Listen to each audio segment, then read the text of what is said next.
There's a lot to unpack about David Cronenberg's Crimes of the Future. Due to the grotesque nature and unsettling imagery, this is one of those films that should be screened or viewed at least twice because there is so much to absorb.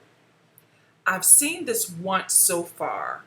Here's my review with limited spoilers of Crimes of the Future.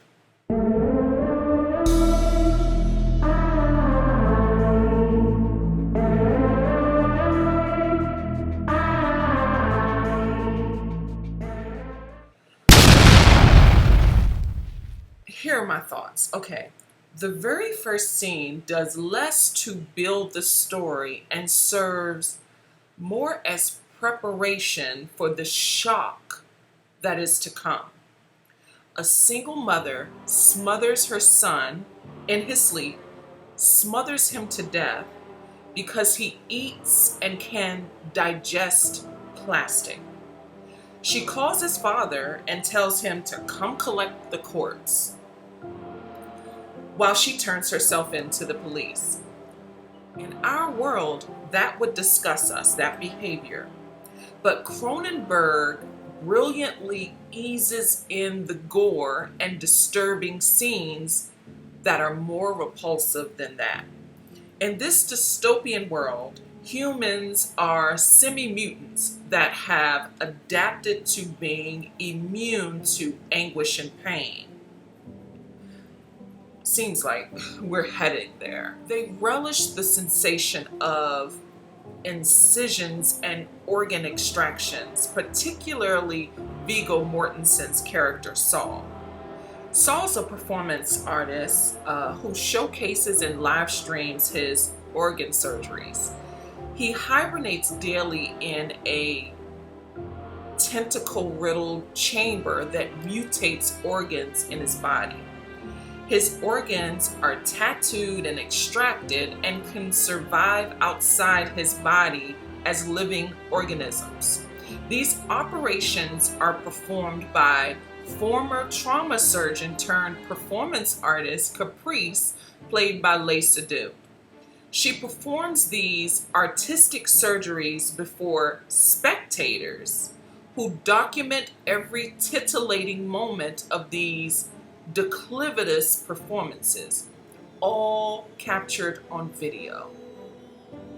This dystopian world seems avant-garde, but it also seems like realistic in a way because we're being desensitized to truth and what's real and what matters. And I think that was one of the themes of this film.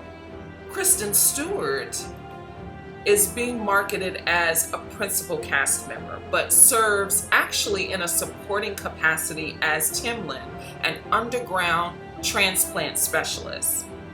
I got the sense that most of her storyline was edited out last minute, in my opinion.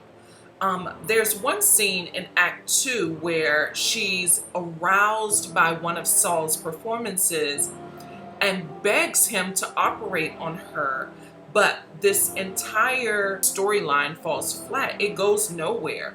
It's never addressed again. This world is very contained, and I think that was intentional so that the audience could focus more on the provocative messaging such as body dysmorphia, plastic surgery, beauty obsession, porn, evolution, popularity, scarcity, biodegradation, global warming, desensitization of murder, the whole gambit. That's why I think this should be viewed more than once. There is just a lot to unpack about this film. Oh, and it's a talkie. It's dialogue heavy. The imagery is so grotesque in nature that creatively it needed exposition to relieve our eyes from the gore.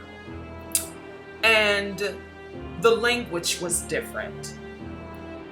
Most dystopian thrillers, particularly the ones I've seen these last couple of years, have the same language we speak today, and that's unrealistic.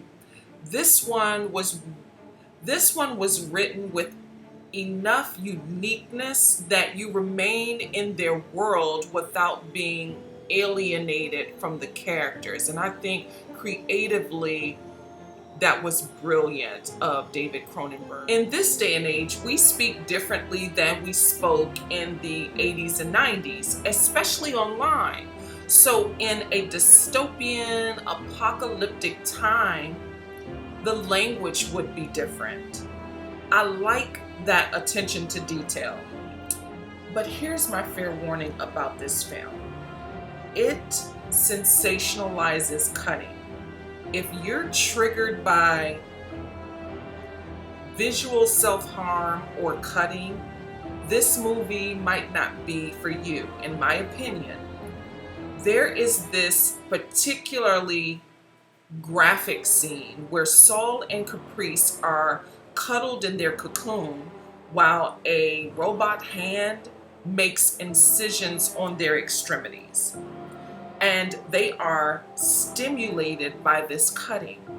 And it's filmed quite sensually. This film is not for everybody. Cronenberg's a visionary in the graphic sci-fi and carnal horror. I mean, a masterclass. Crimes of the Future is distinctly original with multifaceted thematic messaging. But again, watch with caution. This is not for everyone. On the grading scale, I give Crimes of the Future a B for its themes and visual experience, but I definitely have to see this again. Thank you so much if you stuck around this long. I certainly appreciate you. Please consider liking, commenting, sharing, and subscribing. And until next time, peace.